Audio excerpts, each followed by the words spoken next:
This is the Great Legend, and I'm coming at you live tonight, fans, with the WWE Hell in a Cell 2018 review. And tonight, man, I've got with me my co-host. These three guys are like no other. They are my comic, my wrestling, my pop culture brothers. And I'm talking about Comics with Bueller. Comics with Bueller, man. How you doing tonight? I'm doing good. Just watched 4 hours of wrestling, and let's talk about it. Oh, man, I can't wait. Next up, we got C. Woodard 19. What's up, C. Wood?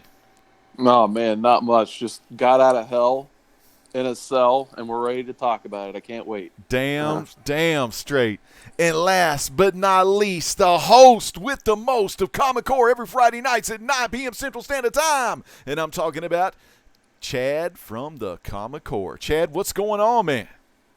What's happening? What a pay-per-view, eh? Man, let me tell you, it is so good to be hanging out with y'all, as it always is. We always have a good time when we're talking wrestling, and man, tonight is going to be no different than that. But before we check this bad boy out, we need to go to the live chat. And I see Comics with Bueller's in the chat. Comics with Bueller, who you chatting with in the chat over there?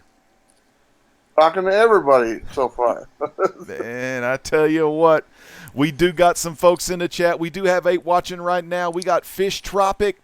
We got Comics with Bueller. We got a Poor Man's Comics.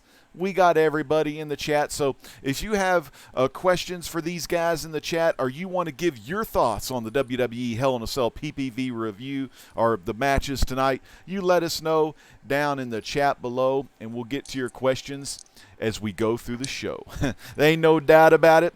We are live talking WWE, man. So a lot of good matches here. But first, before we talk about the matches, I want to know, Bueller, how you been doing with your YouTube channel, man? What have you been doing on your channel lately? It seems like I've been doing everything.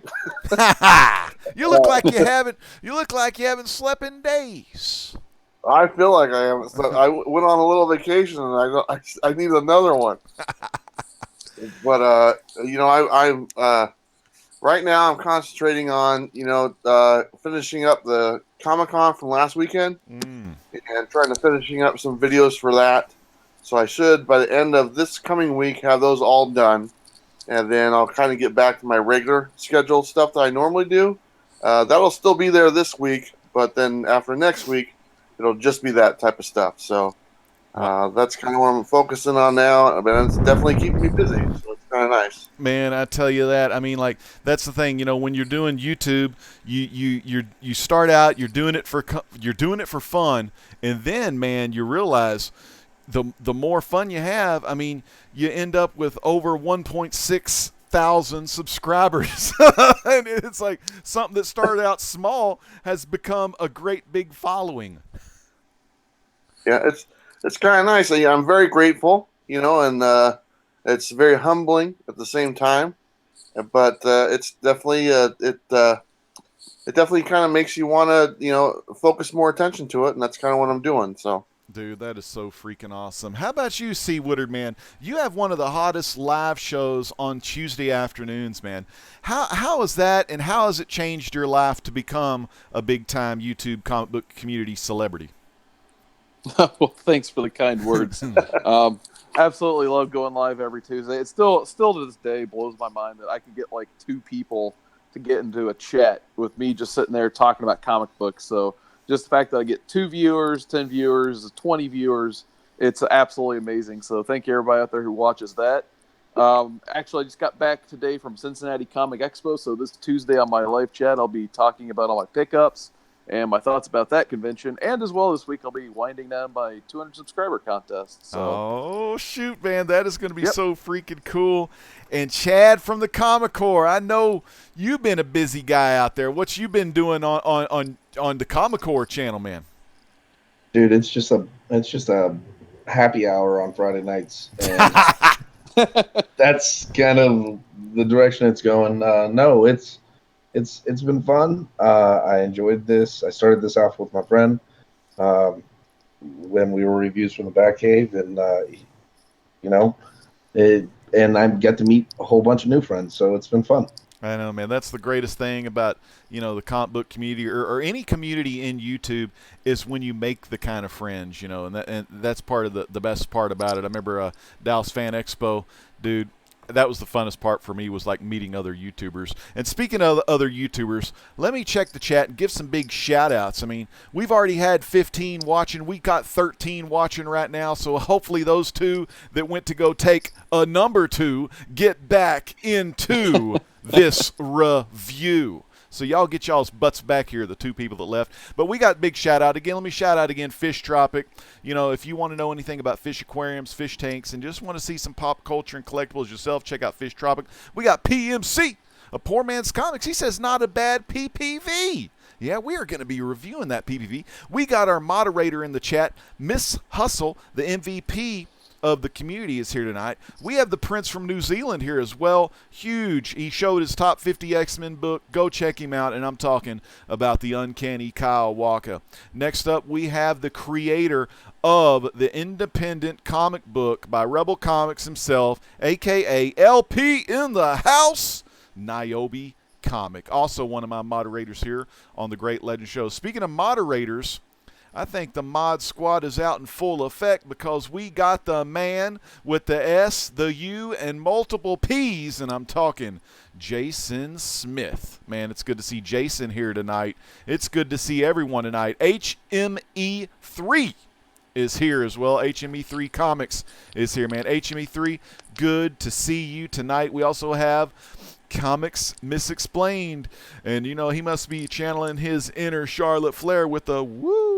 So man, it's good to see you, man. We also have Mike, big time Mike, with the 4-way flashers on comics, another huge wrestling fan here tonight, and we're happy to see everyone live with us. So let's get on into this show. This one seemed like a shorter show, which I think was a good thing. But we'll go ahead and get started, and I actually got to catch the kickoff show match. Woodard, did you get to watch this kickoff show match? Yeah, I actually got home just in time to see New Day versus Rusev Day. Man, and just what a day we had. What a day we had. Funny names, by the way. New Day versus Rusev Day, 2 days. Classic, man.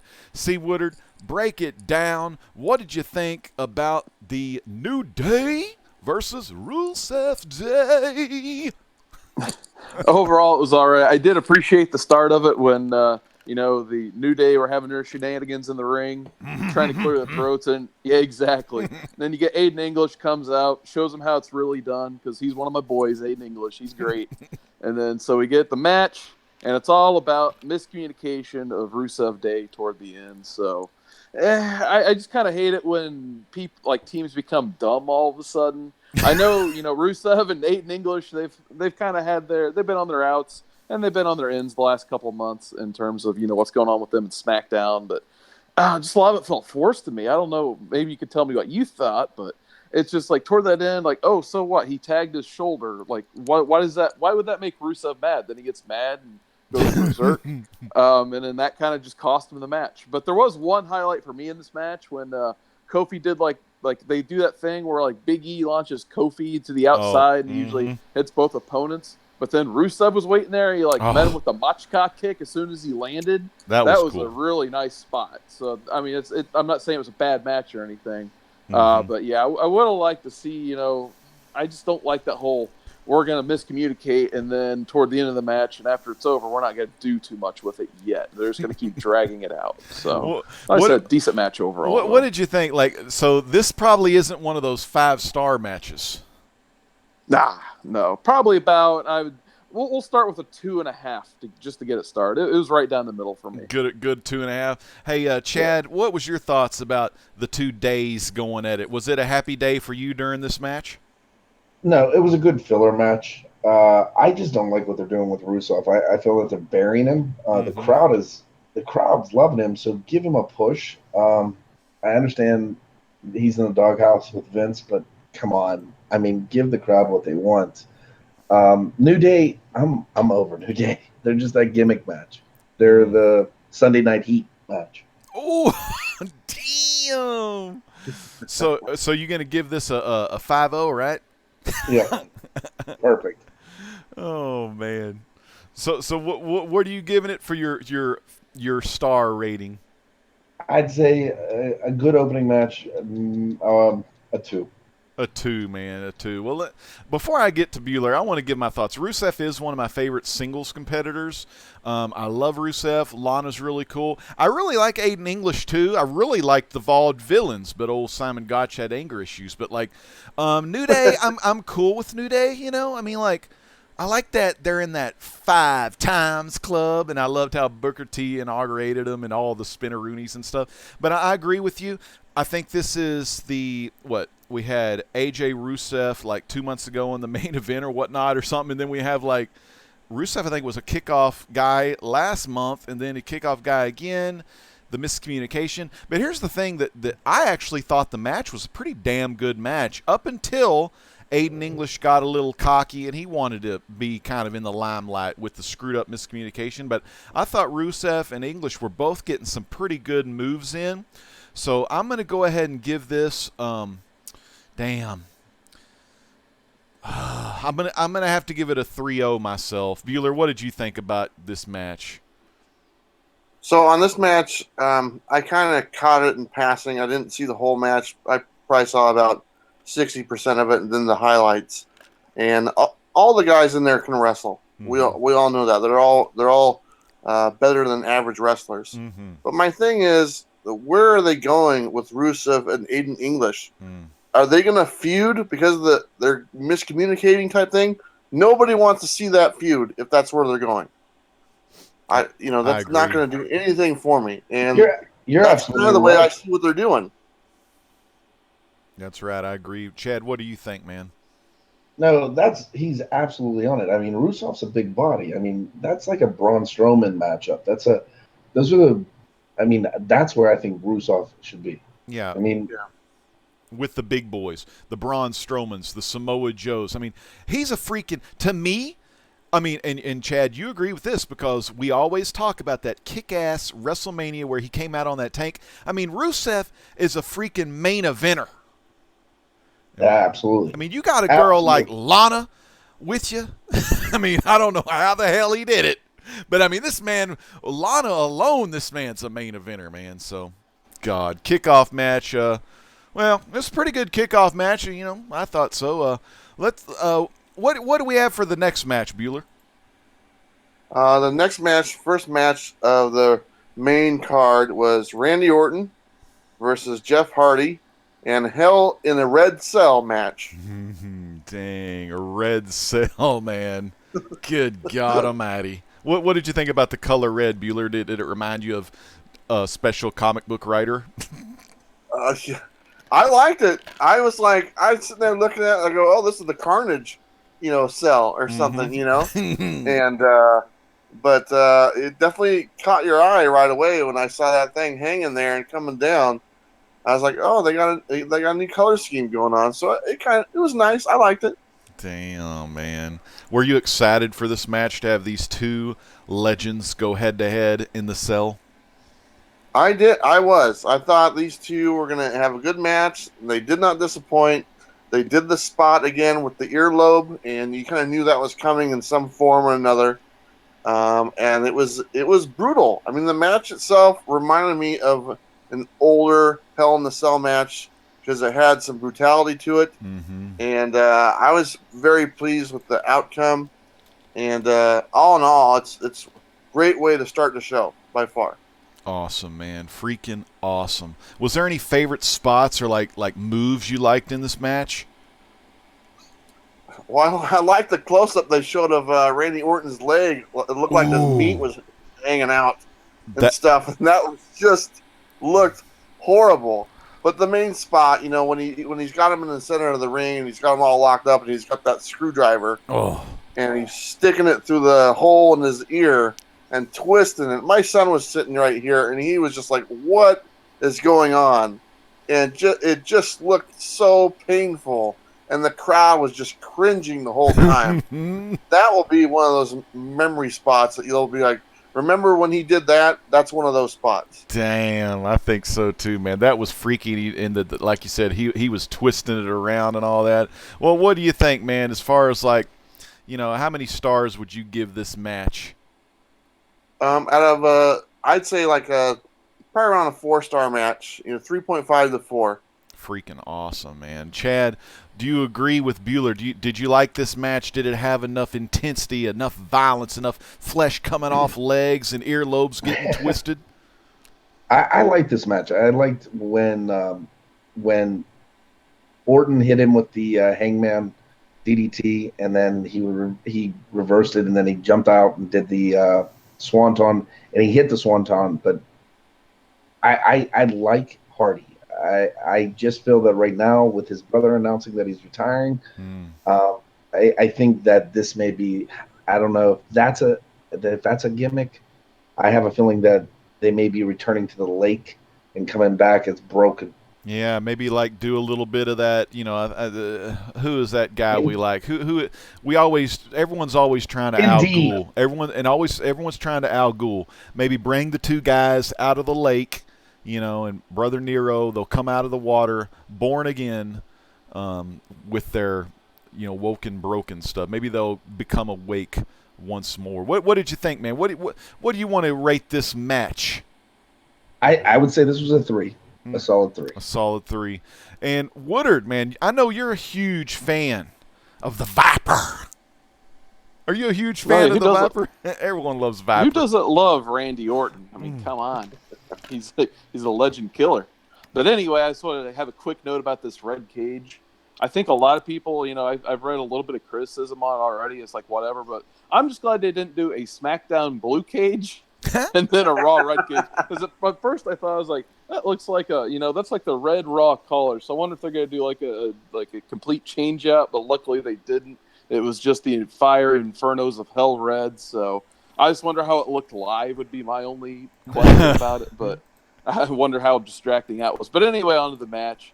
I thought the match was fine. Randy's hardware store was really scary. The last thing you need to give Orton is a toolbox full of tools. So that was a definitely cringeworthy spot. But I'm just glad both those guys are kind of WWE legend status at that point. So I'm glad they trusted those two to put together one of the two big Cell matches tonight, and they definitely delivered, in my opinion. I'm still a little lukewarm on the finish, to be honest. I know sometimes Jeff Hardy has to have his big spot. It just felt a little bit goofy to me, and until you saw him hit like face first into the table, then it just went from goofy to plain dangerous. Yeah. And I hate to see, he's like, at least 40-something? I hate to see a 40-year-old man take a spot like that, because at first I thought it was a little funny, but then he didn't move, and then it's just like, God, you can't be doing that, especially what Jeff Hardy's gone through in his career. So a little bit of a scary spot at the end, and I didn't know, like, they started to raise the cage, and then Orton pinned him, and the referee wouldn't count the 3. That kind of rubbed me the wrong way a little bit. So I don't know, but nonetheless, the match as a whole I thought was solid. I'd probably put it about 3 stars myself. Man. I think that the finish was messed up. Or they botched it. To be honest with you. No, I felt that way too. Maybe some timing. I thought he was going to give him an RKO through the table when he was coming down. Oh, that would have been perfect. The way he was falling, and the way how Randy moved off the table and stuff, I thought that was the setup for the RKO. That's right a good there. call. That's a great call. Yeah, but you could tell the angle that Jeff dropped. There was no way Randy was going to even try an RKO. Well, I think, but I could see what they're going for. Yeah, I think he legitimately slipped. Yeah, no, you're probably right. Because to Bueller's, he was doing that swinging effect, trying to get horizontal when he was coming down, and that would have made a hell of a lot more sense than what happened. Yeah, absolutely. Yeah, because when he does his swanton bomb, he hits on his back. Why would he come face first? So I thought that's what that was going to be.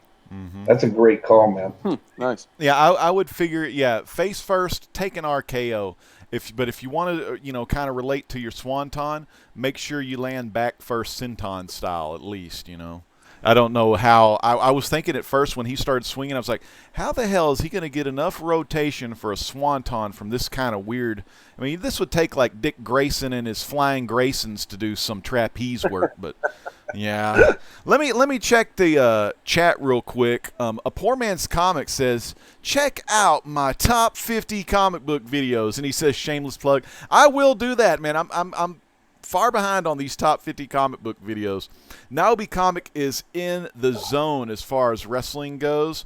He wants me to cut promos on him because pretty soon when WWE 2K19 hits the scene, we're going to be battling it out online, if you know what I mean. So we're Naobi Comic is in full effect. We also got Double S Comics Reader.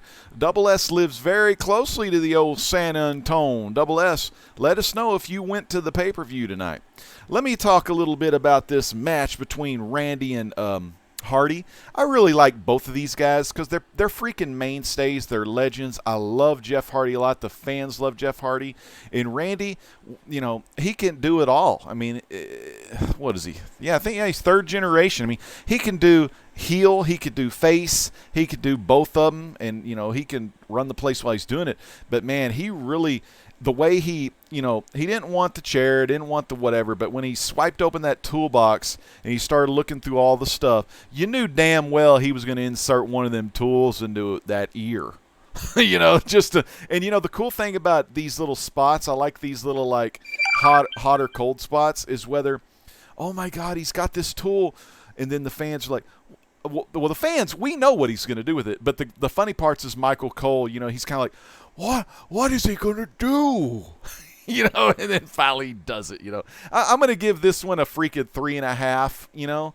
I mean, if they would have had a better finish, you know, without the whole, you know, Orton being a punk and getting the pin in anyway, like just, well, you know, as far as that goes for Orton, you get more heel heat. So, you know, he's still going to be a great asshole on Tuesday night, you know. But, you know, we'll have to just see what happens. But, yeah, I'll give that a 3-point freaking 5.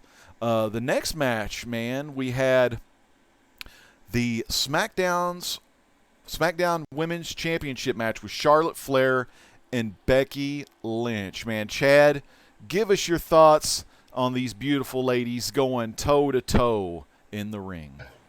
I actually like this match. I typically don't like Charlotte that much. But I dug the fact that, you know, they're sticking with Becky being more the heel, taking the heel.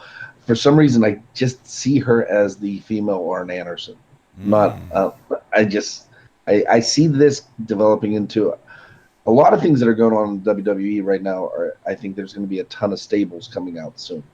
I mean, you're already seeing it form with the Shield and then with Braun's crew. But I actually think that 4 horsewomen is much needed, and I think it's going to go well. I was happy that they put the belt on her back. Oh, freaking you and me both, man. It's cool. It's like you see her, you know, just beating Charlotte, slapping her, and to me, I think of like, you know, Stone Cold and Bret Hart. I see this kind of like where the fans, they love Becky regardless, and I think they're tired of Charlotte, you know, being whatever 17-2 or whatever her, you know, record is for defending the championships and pay-per-views and all that. I think the fans wanted Becky because Becky's a freaking workhorse. First women drafted to SmackDown, first SmackDown Women's Champion. I mean, she's awesome, man. She's straight freaking fire.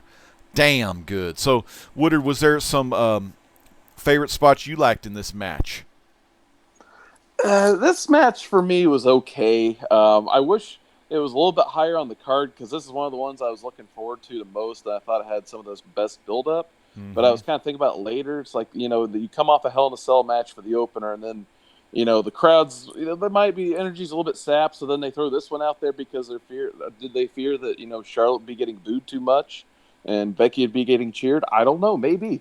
But nonetheless, I was happy to see Becky finally capture the SmackDown Women's title again. And then I was happy that, you know, she didn't just shake and hug with Charlotte. They're going to continue this thing. So they'll probably be switching the belts off, which I'm great with all that. But I would just like to see just a little bit more time because this has been one of the hottest feuds on SmackDown. Damn, dude, I couldn't agree with you more. Bueller, do you share the same sentiment about Becky, Charlotte, 2 friends, now bitter enemies? No, I thought it was horrible. Ha! Yeah! I mean, even Corey Graves said during the match, "Oh, that was ugly," type thing, because there was spots they missed all the time throughout the whole match, and they were just botching left and right. And go back on the replay, watch the match again. They do not show a single replay of the finish at all. No, I was waiting for that the whole time too, because I did want to see a replay of that finish. They never showed it. Yeah, they never showed it, and they never showed any other replay of that match because it was so clunky, and it was just it drove me crazy. I was like, come on. But to hear Corey Graves say that that was really ugly just made my night. Because it was like in the very first couple minutes of the match, and they were going for some kind of roll up or something they like that. They were reversing each other's moves, but they couldn't get a handle on it. Yeah, and it was like, what is going on? And it takes me out of the match, and it makes me more critical of the rest of the match than I probably should be. Mm-hmm. But when I saw it, and I was like, God, here we go again. It's just it's just something with some of the female wrestlers where they mess up. It glares just much more so than the men do, and I don't know what that is, but it just seems like they panic and they don't know where to go when something doesn't go right. It almost seems like they get kind of nervous during the match, and it causes them to either rush through things or they work where they can't get a handle on it. Like they're trying to pull the person closer, but they're sliding away or slipping away. It did look pretty damn sloppy. And when I was watching this with my buddy, I'd enjoyed the kickoff. I enjoyed the Orton and the Hardy, and I was like, damn, I'm these first two matches pretty good. This is all right. Hell yeah. And then all of a sudden this match, I mean, I agree with Chad and Woodard as far as I love Becky winning the title, but getting to that point, even the finish, like y'all said, it was like what Charlotte went for a spear and it got, I don't know how the hell she put it into a pin, but I mean, I guess the whole match was just sloppy and horrible up until Becky Rose, raised the title in front of Charlotte and talked some smack to Charlotte and then walked off. To me, and the match was a 2.0, and they're lucky that I'm giving them a 2, or they're lucky I'm thinking about giving it a 2.0, but I'm giving them a 2.5 just because Becky did in the end. She pulled the rabbit out of her hat and got the belt. So I'm going to give that one a 2.5, and I'm going to go back in time because I didn't get y'all's deal about it. Bueller, what do you give it out of 5 stars, that match? So I'm going to give it a 1, but I'm going to give it an extra 0.5 because nobody cried at the end of the match. So, because all the female wrestlers, and I'm sorry, I don't know what it is, but they'll start crying at the end of the match. And I'm like, what's going on? Is it really that emotional? I know it is, but, still we're supposed to look at the female wrestlers on par with the male wrestlers now. There's not supposed to be a difference. So I'm going to hold them to that standard. So they get an extra 0.5 for not crying. So 1.5. Hell yeah, man. Woodard, what was your thoughts? What was your score on this one? I'd probably say about a 2.5. Yeah, but I mean, these people are basically like Da Vinci compared to the certain other 2 female wrestlers we got later. We'll talk about that in a few minutes. But yeah, I'm gonna go 2.5. Chad, what do you think, man? I'm gonna say the 2.5 because of the missed missile kick at the end. Oh yeah, that was one they weren't gonna replay, huh? Oh, that was a bad one. A lot of little botches in that match, and one last thing I want to say about this one is, the thing about the crying. That is exactly why are they always crying? Oh man, but yeah, I don't know, man. Here's the thing: I loved this whole story. I love that Fabulou. I love the Fabulous, man. I love the Carmella, and I loved that finish where last month at SummerSlam she did the the little move she does. What was that move called? God, Charlotte's something move. It was that little flip move she does and slammed Becky's face in as she had the disarmor on.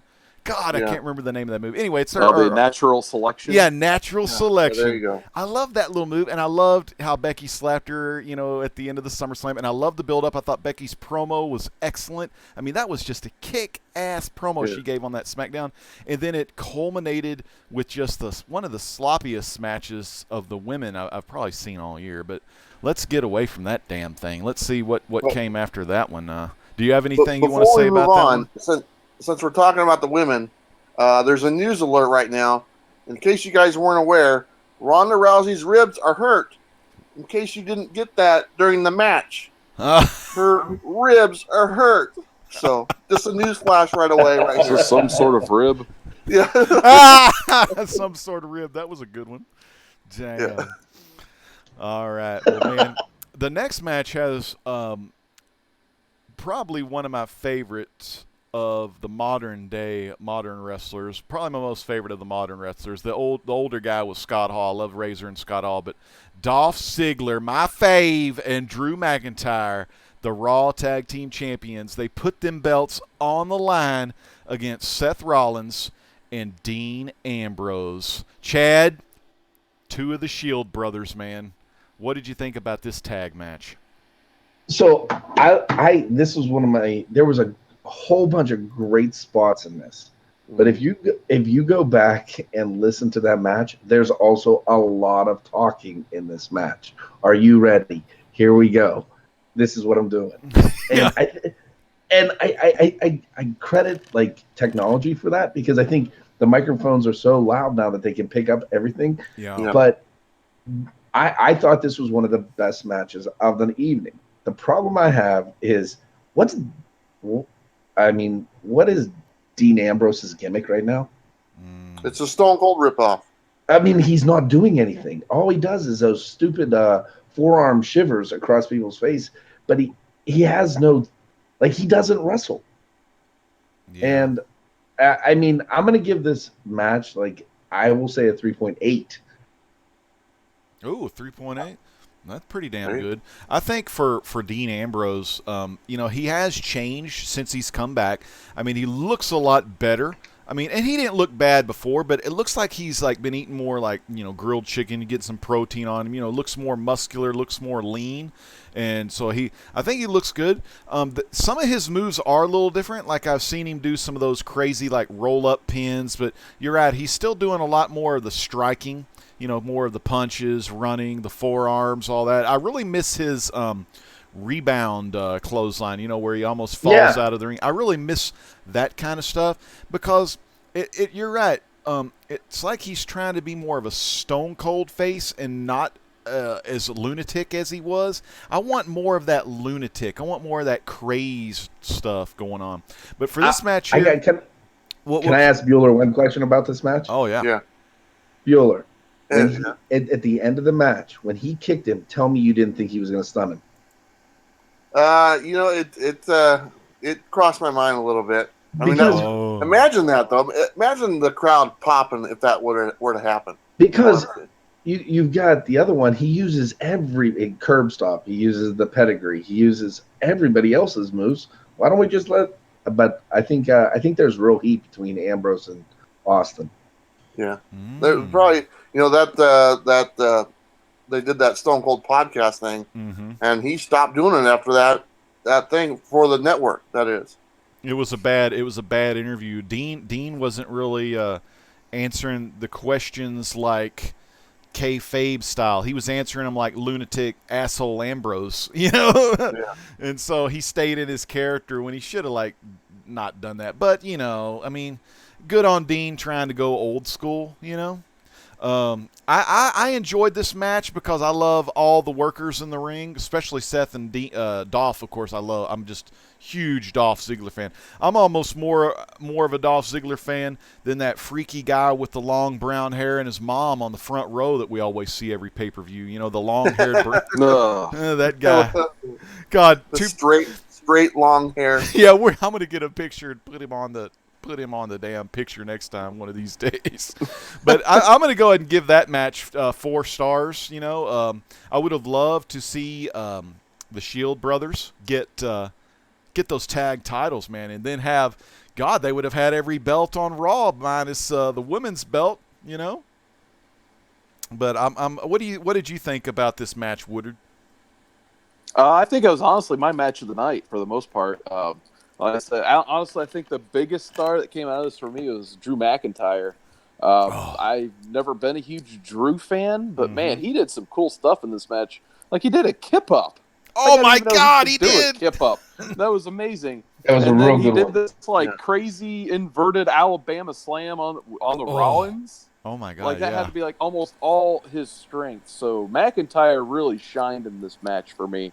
However, Dean Ambrose, like you guys have been saying, like I couldn't stomach his punches after a while. It's just like I don't know if he got more tired and lazy as the match went on, but he's going into Shane McMahon like rabbit punch territory toward the end of this match, and it was kind of ugly. And I did see these Stone Cold similarities. Like he definitely stomped the mud hole on the Dolph at one point, and like I said, I don't know where they're going with He even Ambrose. walked it dry. He even walked it dry.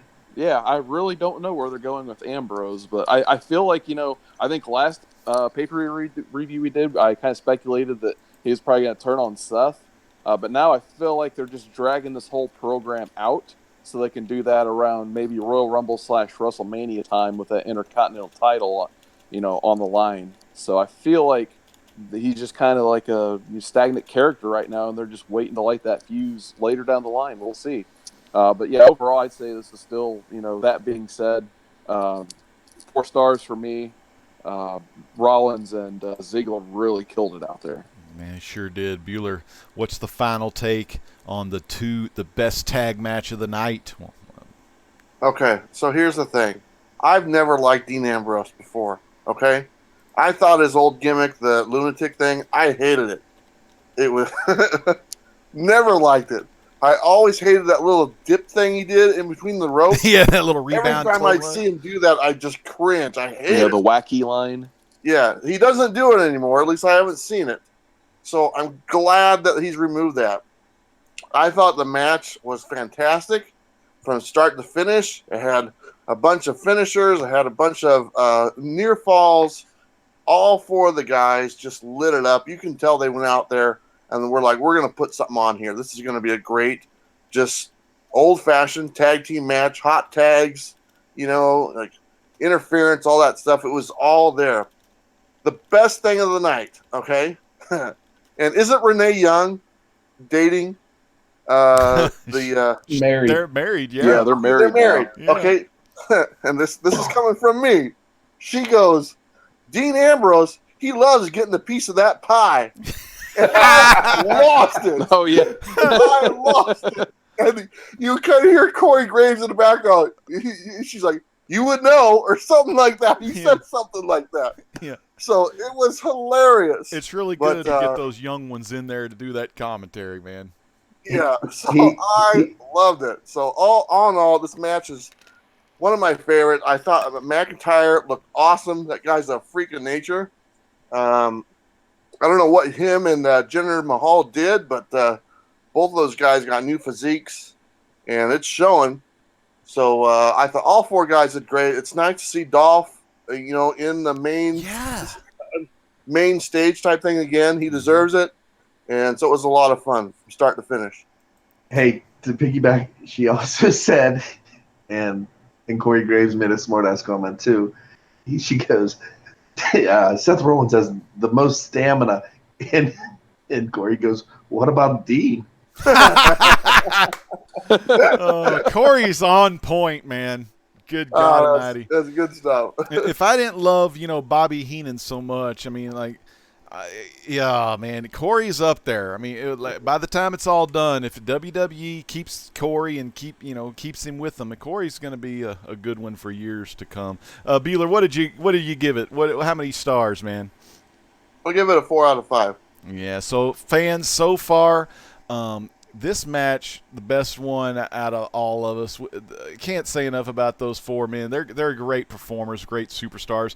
In the chat, Double S Comics Reader had one of the funniest things. He said, He's a Dolph fan too, legend, and he put a smiley emoji and a dolphin emoji. Of course, dolphin, Dolph. I thought that was pretty funny. Fish Tropic says 3 thumbs up. Dean likes Renee's pie, LOL. Double S Comics Reader says, I mean, that's great stuff. Freaking funny. Let me check one other thing in the chat here. Alfred83, what's up, brother Alfred? And then Four-Way Flashers Mike, he's pumped up for our wrestling leagues we're going to be doing. Naobi Comics going to have his league. We're going to have my league. We're going to cross-promote. We're going to be like territories on YouTube video game wrestling. Bueller, what do you think about this next match? I want to let you take this one.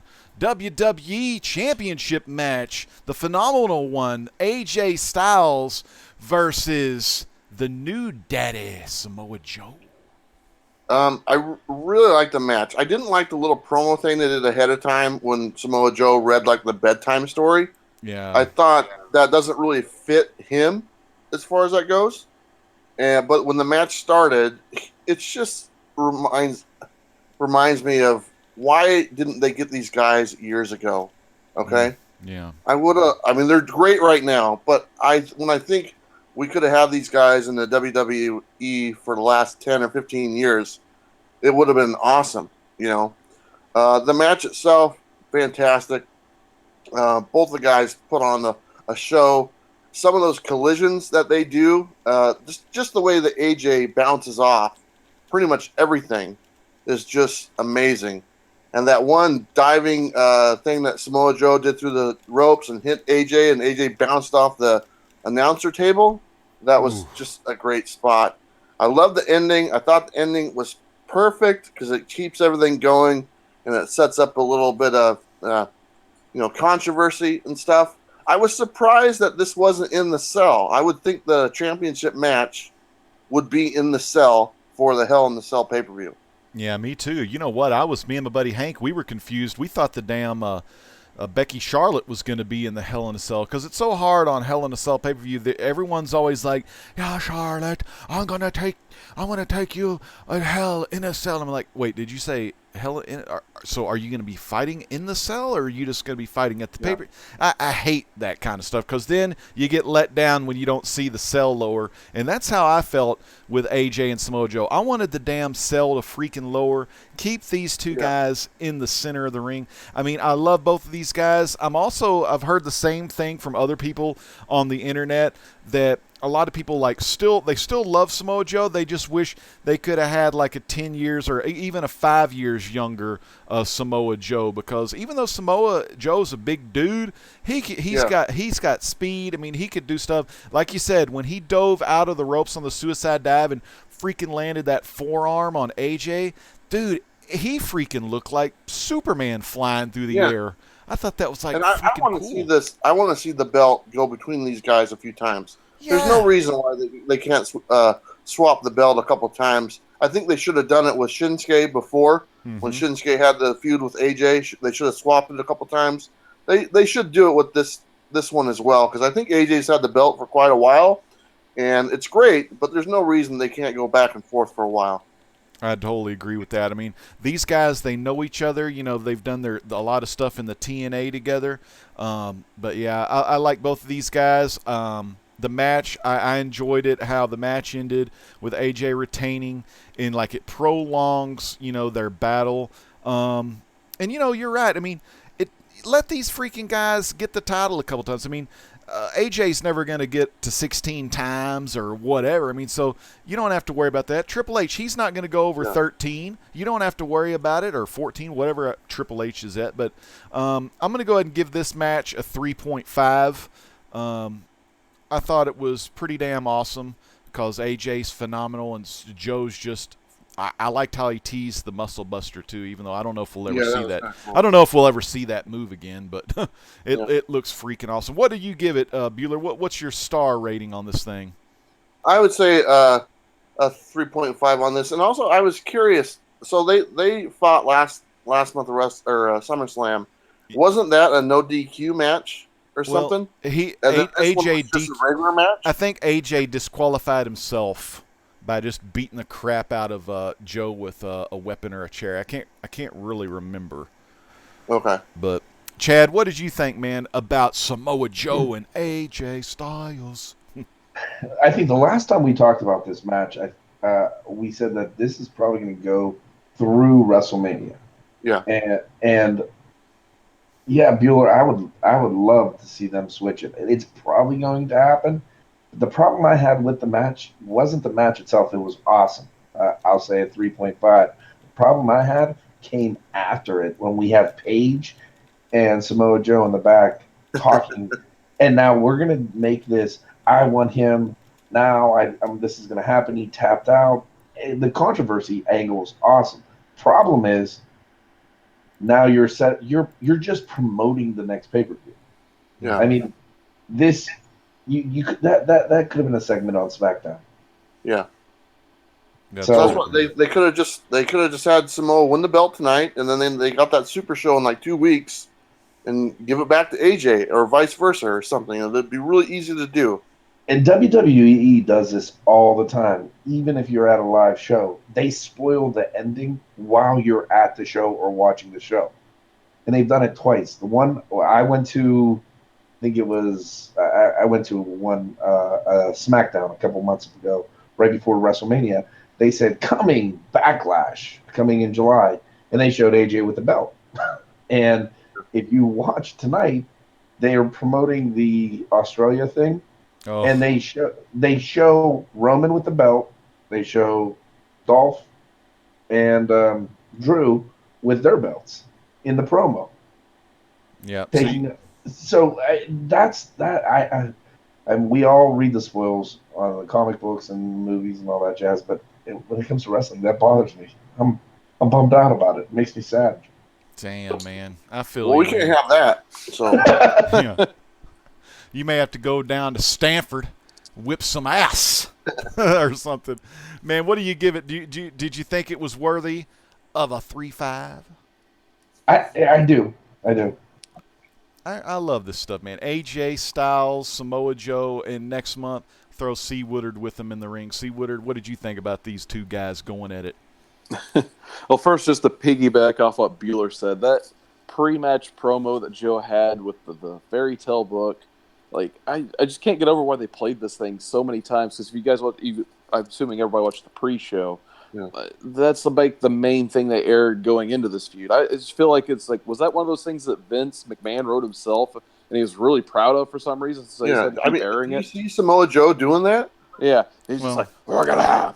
Well, you know what, Woodard, tell a fairy tale. Woodard, in Vince's and Joe's defense, I've done probably 1,000 story times in my career doing the library thing, and but yeah, Joe sure isn't gonna become no librarian soon.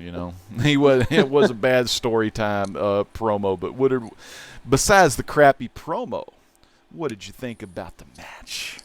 The match itself was pretty good. Like, AJ bumped around like a pinball for Joe. Just in terms of like a normal clothesline, like it looked like his head flew into the fifth row. That looked like, as JBL would say, that looked like one of them Stan Hansen clotheslines. Yeah, he turned him inside out, didn't he?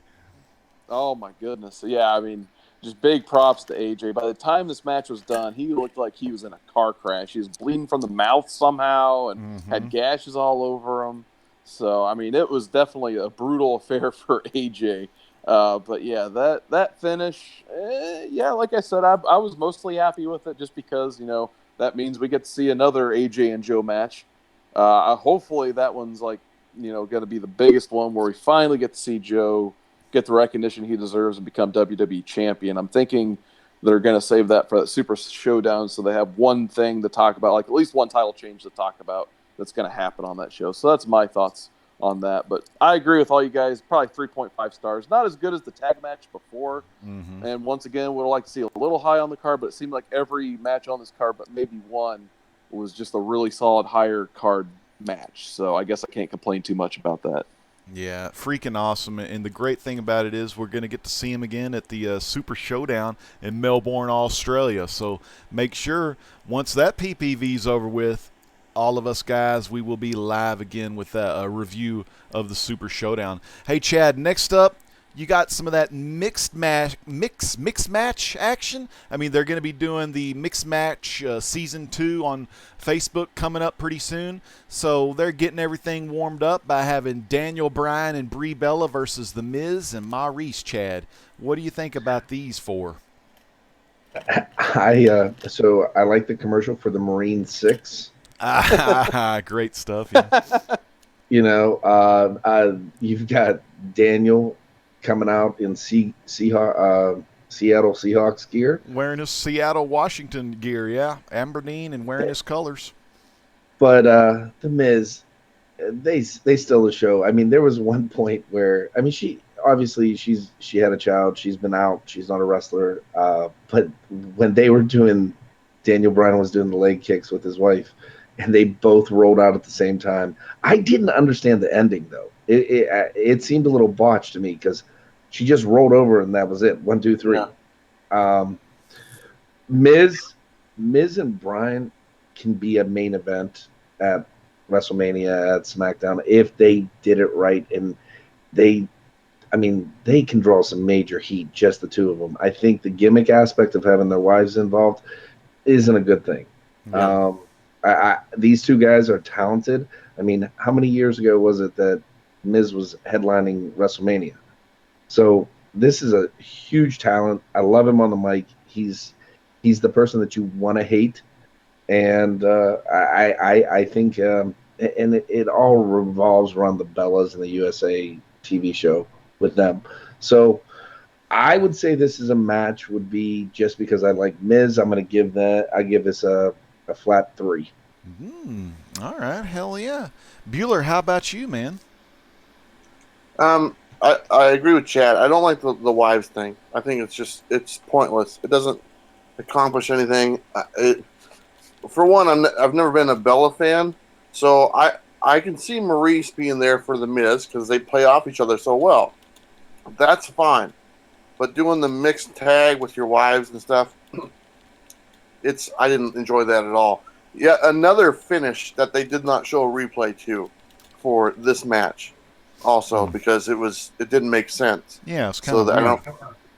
Yeah, they didn't show the finish to it, but I think that this, like Chad said, this is a main event match. This could be a WrestleMania match. I would love to see something like almost like an Iron Man match between these two, to where the Miz is like, I'm not going to let you beat me. I can't let you beat me type thing.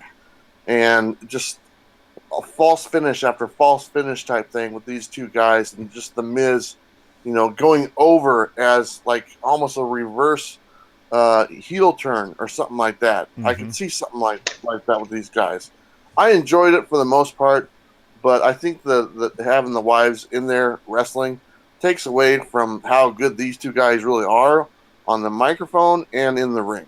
I could see the Iron Man contest, even like you're talking like maybe even like Daniel Bryan being the Stone Cold, where he wouldn't tap out and he just lifts his head up with the crimson mask and just passes out. Yeah, I can see the Miz doing that, to where the Miz is just like, I can't let him beat me. I can't, I was the teacher. I can't let him beat me type thing. And even though we all know Bryant is a superior wrestler, but just that angle, I think, would be very good. Yeah, man. Freaking Bryan, Miz, and the women mixed match all the freaking way. Woodard, how would you feel if you were in a mixed match challenge with these two ladies coming after you? I don't know how I'd feel about them, this wrestling quality. Oh, my God. I did not like this match at all, I'll be honest. I'm kind of with Bueller. The whole thing about the wives being there, I think it really damages Daniel Bryan's character. Like, the crowd, I mean, just think when Daniel Bryan normally comes out, the crowd's like, oh, doing the yes chants and everything. This is kind of like the first time. Maybe I'm just a little delusional, but it didn't seem like there was a lot of energy in that crowd when they came out. Yeah. Because they're just like, no. But I'll get to a couple positives. Number one, Corey Graves. I don't know what it is about the Miz versus Daniel Bryan that brings out Corey Graves' inner Bobby the Brain Heenan, because he was on fire during this match. My favorite line from him, probably all night. You guys had the pie line earlier with him and Renee, but for me, it was just like, he's talking about how Bree didn't want to get the tag. He's just like, oh my God, Bree's arm's getting shorter than Byron Saxton's arm reaching for the check at lunch. That's the one that just killed me the most. So at least the commentary between all that's probably the best commentary job all night at least. But the women, neither of them really belong in the ring in my opinion. All credit to Maurice. She just had a baby 5 months ago. But, if someone's not ready to wrestle, don't put them in the ring. Like, she did almost, minimal bumping. Anything she actually did just looked sloppy. To have that involved in the finish was just not good at all for me. But, yeah, I'm just going to give it a 1.5 because I like the commentary. Oh, that's great. Oh, man. Daniel Bryan and Brie Bella versus The Miz Maurice. Well, here's the thing about this match. Bring the wives in. They had their SummerSlam thing. Maurice gave him the iron or the damn those things. I haven't seen him used in years. I forgot what the hell they were called. Brass knuckles or something? Yeah, the old brass knucks. The brass knucks. And then that kind of started, now the wives are getting a little involvement here. So let's go ahead and let's do a mix match, because we're going to be doing that on Facebook. We want to showcase the men and women together because we want to bring unity. So they have all these little reasons for it. But the main reason is it prolongs the feud of Bryan and The Miz.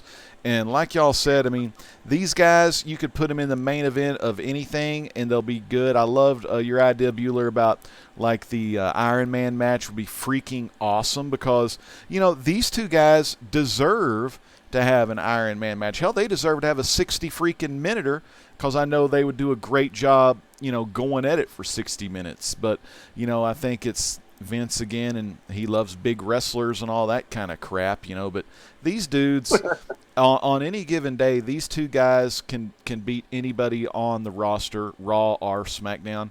I loved how Maurice was getting that heel heat by sliding out of the ring, and every time she was in the ring, she would tag back Miz so Brie couldn't get in on any of the action.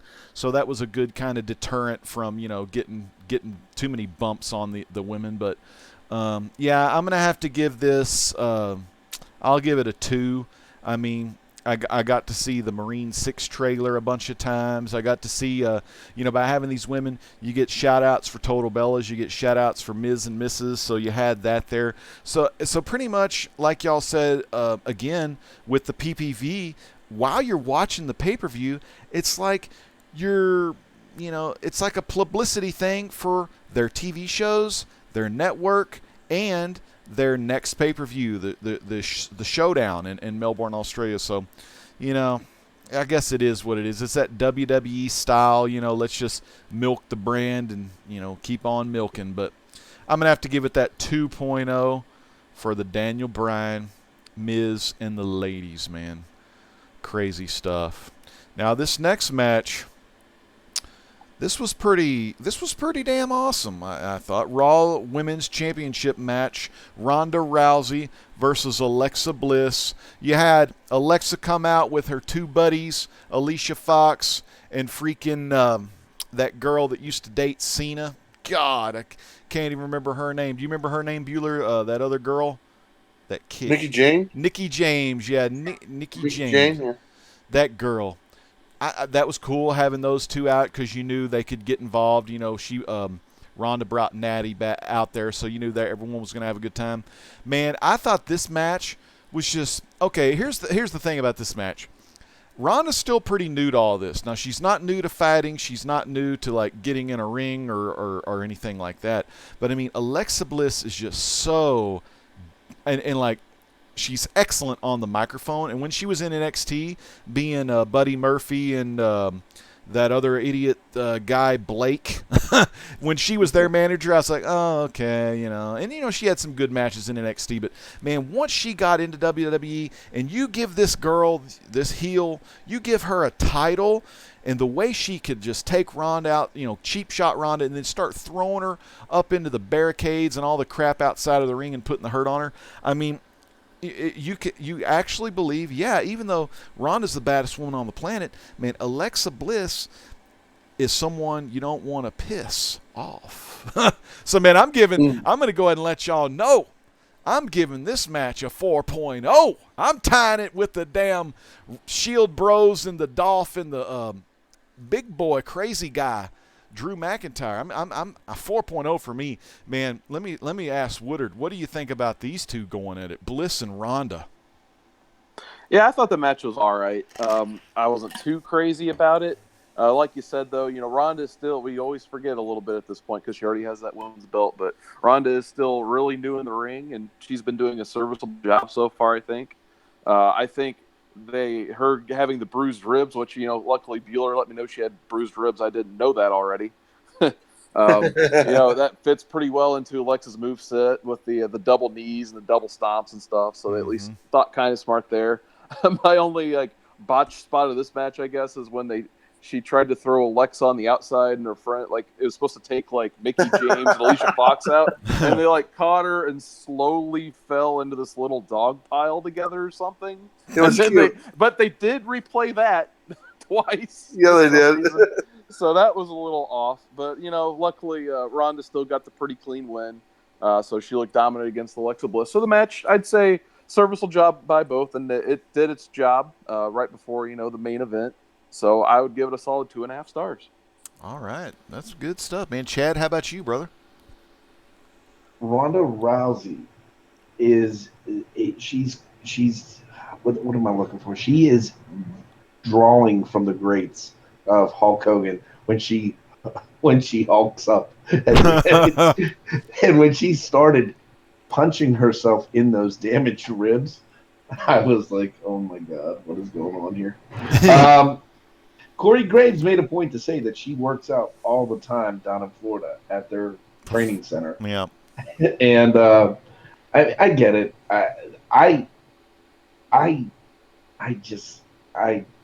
They're making her the female Brock Lesnar.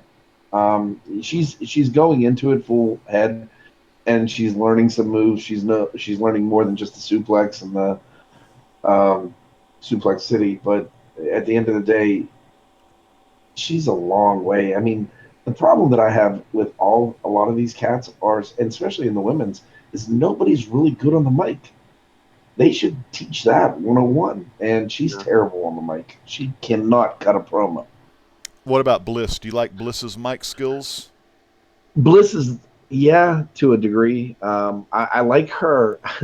I like her more when she is. Now this is going to go against the previous match, the mixed match. I like her when she's with Braun. Mm-hmm. And I mean, I don't know if you guys know this, but they're going to go all the way this time. Yeah, that's right. That was a good line, wasn't it? Oh my gosh. So no, I think she's a good heel. Again, I'm starting to see little fractions form in stables. I think you're going to see Bliss form her stable, and I think there's going to be maybe at the pay-per-view, the all-female pay-per-view coming up, maybe a crossover Raw stable versus SmackDown, and you will see the 4 horsewomen finally. Maybe we'll get a Nation of Domination. Damn, that would be freaking pretty awesome, man. Or a new brood, a female brood. With all vampire chicks, man. But overall, this match, I would say 2.5. Oh, all right. Bueller, what about the ladies, the big match, ladies match here? I thought it was, man, I don't know. It was, the last Ronda Rousey match against Bliss, Rousey just dominated her in a few minutes and match was over. Okay. Yeah. And then this match was they sold the rib angle, and then the match is 5 times as long, and we're meant to believe that Bliss can hang in the ring with Ronda Rousey.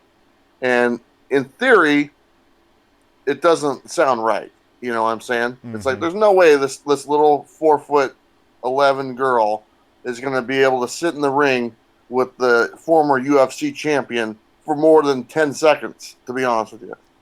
And so it's a hard sell for me. So I kind of look at it that way. I thought that Rousey looked a little bit better. I was a little worried because I'm used to Braun Strowman's nip slips, and I was pretty sure we were going to get a Ronda Rousey nip slip in this match. Yep. Because that top she was wearing was not a very large top at all. Yeah, kind And of I thin. was like, oh god, that's not good. It would have been better than the Mae Young that we had many years ago. Oh, Oh, ugh. Chad. Damn, I Oh, think you I just just ruined vomited in my night. mouth, man. And I think I sharded, Oh. vomited, duck butter, all of it together. Ugh. But anyway, I'd probably have to give the match probably like a 2. That's about it.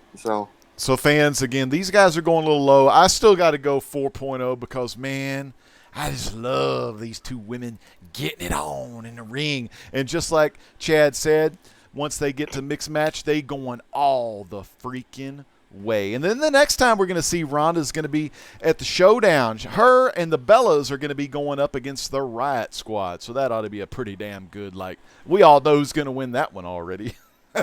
So Legend, before we get to the last match, Mm-hmm. I want to bring something else up, okay? Sure. Okay, so here we go.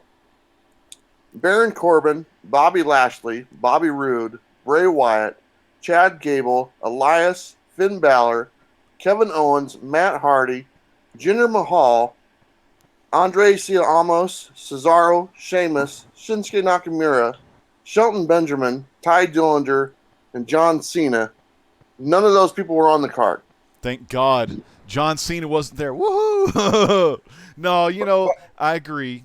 I mean, that's the thing. I mean, it does kind of suck for all those, and that's the only bad thing about having these dual PPVs because you can't possibly fit them all on the show. Bueller, what do you think about that, man? I think that's a card right there. The names I just. Oh yeah. I mean, I didn't even mention the ladies like Ember Moon, Bayley, Sasha, and Nia Jax, Asuka, and then all the tag teams: the Good Brothers, Sanity, Usos, Revival, the B Team. Nowhere to be found. I don't know how they do it. To fit all these people on the cards. It's just I feel bad because they have so much talent right now. Yep. And they don't have a way to showcase them, so it's a little disturbing. I was talking to my friend as we were watching the show, and we used to watch WCW, WWE, and wouldn't it be awesome if you brought back Shane and Shane was like, well, technically I still own WCW. Oh, And yep. you made a WCW and then brought back the old pay-per-views, Stampede, Halloween Havoc, Bash at the Clash, I forget the one. Bash But at the Beach, Bash at the Beach, yeah. Super Clash, all that stuff. Slamboree. And bring back those old belts. Oh yeah. Because you have a pay-per-view, make it on maybe do it on the network, and then throw in another pay-per-view during the month. Yeah, maybe go two PPVs a month would be good. Well, that's the thing. Do you think they kind of put themselves in the corner because of the network? They don't see the revenue from having multiple pay-per-views as far as buy rates anymore because people just subscribe to the network, so they're getting the same. They get double the amount of pay-per-views for the same price.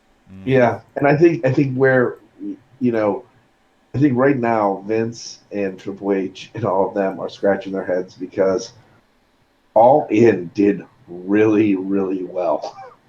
Yeah, it did. And they're like, an independent couldn't sell out this arena. An independent's not going to draw that many views on a pay-per-view. No, it did. And then to see one of your top talents, and they even mentioned him in it, make a cameo against Kenny Omega when Jericho did the big reveal during that match. And I'm like, oh my God. And Badass on there kicking ass.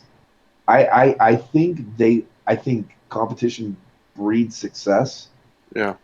But they've gone so long without competition that they don't know what to do. That's right. Jeffrey Comic-Con Henson says they need to do some kind of brand split because, like we said, it's just too congested. There's too many wrestlers. People get lost in the shuffle. Jeffries is tired of watching Roman fight for the belt all the time. It's the same guys over and over. Woodard, what's your thoughts on just having WWE having too much talent on the roster?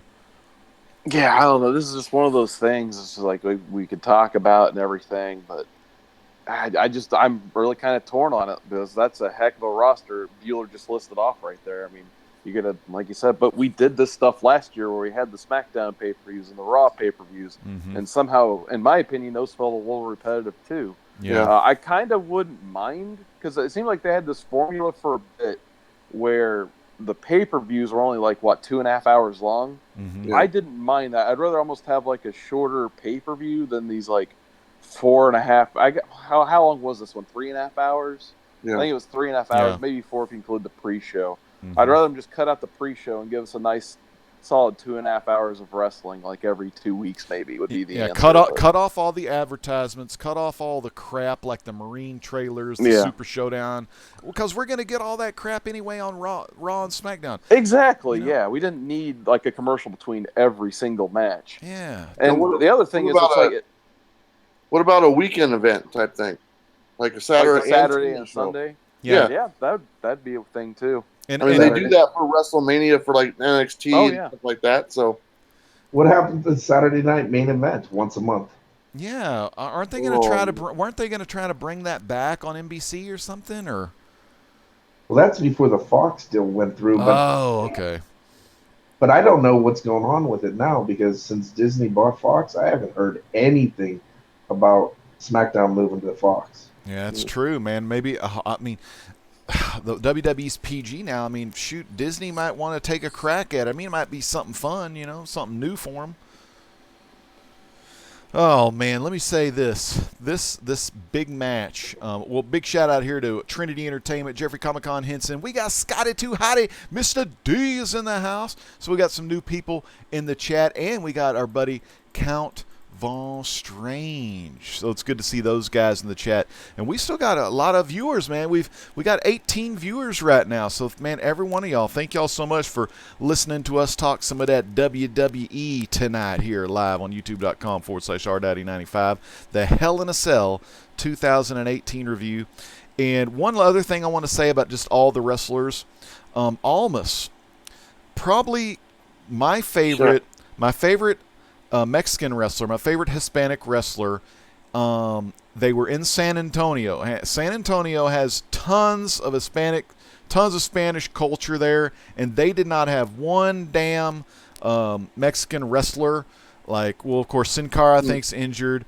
Little Kalisto's in the 205, but Almas is their damn guy. Almas is their Eddie. Yeah. Almas is their Del Rio. Almas is their Mysterio, and he wasn't there tonight. Now, granted, Almas and Rusev, they've been killing it. I've liked the Almas Rusev stuff, But even Almas and Daniel Bryan, they've been. Almas has had a great last month on SmackDown, and for him to not be on a pay-per-view after the type of month he's had, that's a travesty. Ever since the Gargano Almas NXT, man, that stuff, man, Almas is just taken off. But hopefully we'll see Almas again. But right now we're talking about the main event match of the evening. Hell in a Cell Universal Championship match in the Cell. Special guest referee 20 years ago. We're talking Mick freaking Foley. Man, I'm going to throw this one to good old Chad. What do you think about this humongous main event that took place tonight on Hell in a Cell? So, I was at Hell in a Cell when Foley went through the wall. Damn. I saw him. I was sitting 2 rows behind the Spanish announce table. I saw his body laying there. Flash forward 2 months ago, I went to an evening with Mick Foley, and they played it after the event. So I got to see what I watched. So when I got there, I was thinking about everything he said about that match. And I remembering being there and remembering the barriers around the ring. They weren't barriers. They're bicycle racks. Yep. And I remember them getting torn up, falling over. And I remember him, when he was talking about it, he said when he climbed up the cell, he got up on top and he didn't have feeling in his fingertips for 3 weeks. Wow. Because now if you look, when they climb the hell in the cage, there's footholds that they can grab on. Yeah, big ass holes, right? Yeah. And I remember sitting there, and we were all just stunned because as they were walking, you heard ting, ting, and all the rivets were breaking on it. when he was up there. So this match, Braun, and there was a botch in it, and Foley did the botch. He did hit the 3 count. He did hit the 3 count on Roman, and but those two guys, I thought this match was going really, really good. And then comes out Drew, and came out Dolph. You gotta love your boy Dolph. Next, you see the brothers coming out, Uh-huh. Dean and Seth, and they all go up on the top of the roof, on the top of the cage, and you're seeing them. And when you see Dolph and Seth climbing down the cage, and they took the bump onto the tables from halfway up, not on top of it, you have to respect Foley. You have to respect him so much. Now, does the ending of that match, everything at this point is going great. I mean, it's awesome. Then you hear Brock's music hit, and you're like, what's this? What's going on here? So next you know, you see him kick down the door. I'm like, okay, I'm going to see what's going to happen. And then you see Heyman spraying pepper spray into Foley's face. At this point, I'm like, wait a second. It went on. That match ended like an old school Nitro. Where the NWO come Yeah. down. There you go. We're out of time, fans. We'll see you next week. Yeah, Yeah. I'm like, Shivani. kidding me? What are you doing? It was I needed to see a clean finish in that. I'm sorry. Damn. So with that being said, I'm gonna give it a 3. A 3. How about you, Woodard? What a mess this match was. Oh my god! Like I say, it was going pretty good for a little bit. I thought it was a decent Hell in a Cell. I was really looking forward to Braun and Roman. I'll be honest, because at least we always kind of dog the beat dog, if you will. But for some reason, he's always had this really good chemistry with Strowman, and I think they've realized that. So they're like, well, this is going to be a good Hell in a Cell main event, and then shenanigans happened. So I was cool with Shield versus the tag champs like we had earlier as the match of the night. So we get more of that on top of the cell, and it made for some cool visuals. And Seth and Ziggler got their spot in. But then, Brock comes out, kicks down the door. Heyman empties an entire can of mace into Foley's face, which made me laugh for whatever reason. And then, here's the thing that really bothered me the most, and it's probably a tiny thing, but they said the match couldn't continue after Lesnar's interference, even though both guys were laying dead for like 10 minutes when Dolph and Drew were fighting the Shield. So they laid probably, how long were those guys down? Probably at least 10 minutes. And they finally decided in a Hell in a Cell match, 2 people couldn't go on? No, that's not how Hell in a Cell should end. It's got to have a winner, in my opinion. So, on top of all that crap, and then what's bringing Brock, I mean, that's just dropping an atom bomb on this for no reason, because, I don't want him anywhere near the Universal title picture. I don't want him anywhere near the WWE. Right. Exactly. It's I've always been a Brock fan, but come on. So I'm just gonna go with a 2 on this. I said, it's just I hate seeing Strowman get screwed over again like this out of a title opportunity. And I think just the 2 of them could have had a solid Hell in a Cell match together if they did just let them just shine a little bit more instead of having all the interference and Lesnar and the funny mace spray face thing. So yeah, I'm just gonna go 2. Do you think Foley comes back as the GM? I don't know. I'd always welcome that, but I don't think it's needed. Yeah. Well, I think the dirt sheets. I don't know if who will be the GM, but Chad, wasn't the dirt sheets? Didn't they think they said Kurt Angle's gonna wrestle some more, have another run, right? Do you think he wants to? He's been cleared. I think you have to do something because I mean right now the WWE, they do a lot of great things, and here in Pittsburgh, Connor's Cure. That's right, Connor's Cure. He was from Pittsburgh. He was at Children's Hospital, and this week is their telethon, and they do a ton of stuff. And a lot of the superstars are going to be there, raising money, and you you see a different side of a lot of these cats when you've actually been down there. So I don't know. I think there's a lot of things that are. I know Angle is supposed to be one of the people down there this week, so I'm not sure. I know his brother has another hearing for murder or something. I remember that. Well, let me let y'all know what I thought about the Hell in a Cell match with these two guys. I mean, Braun and Roman, just great. You know, they were working it. You know, like y'all said, they fought many times before. Of course, another screw up by our good friend, the guy that runs under the ring. God, my memory is just horrible tonight. Millions of dollars. Who's that guy that slides? Titus O'Neil? Yeah, Titus O'Neil. So Titus O'Neil's taking freaking group photos overseas, and you remember that one where it's like Roman and Braun just kind of standing there with their fanny packs on or something? Yeah. So yeah, you know. But anyway, they work really well in the ring. You know, they're friends, and that's all right. Hey, just try not to take group photos anymore. But I thought the match was awesome. And then, up until a point, I loved how the Shield brothers came out, and I loved how Dolph and Drew, of course, came out first and all that, and trying to get into the cage, and they started climbing. I just love Dolph, and I love Seth, and man, what a great summer they had going back and forth. I liked when they were, walking down to the halfway point, and they said, right here's good. You can kind of hear that. And then, of course, let's take turns giving each other headbutts, and then let's headbutt at the same time, and then that's when we'll fall off. That felt kind of like, that last headbutt felt like it was so much into slow-mo. But, shoot, I don't blame them. I wouldn't like falling that far to my to my table neither, But and then, of course, you had the big reveal at the very end where Brock came out and got some revenge on both of them, because it was Braun that basically cost Lesnar the title when Roman won it last time. So, we got Lesnar again. I don't know what Vince is going to do with him, but that turned the tide of actually and I remember, Chad, you messaged me after the whole thing, and you were pretty disappointed in that finish.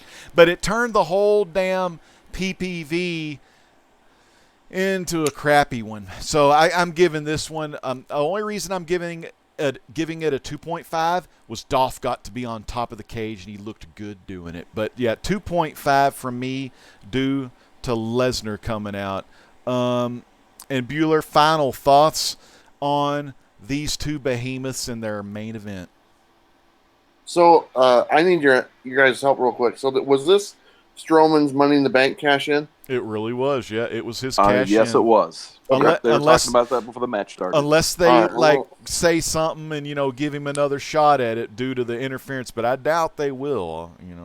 Yeah, because Michael Cole specifically was pointing out the stats of people cashing in pre-planned. He was saying RBD did it successfully in 2006, and John Cena failed to do it in 2012 or whenever that happened. So they made a point to mention that. So I'm pretty sure it was the cash in. Yeah. Okay. I wasn't sure about that, so I wanted to double check. I didn't know if he still had it, to be honest with you.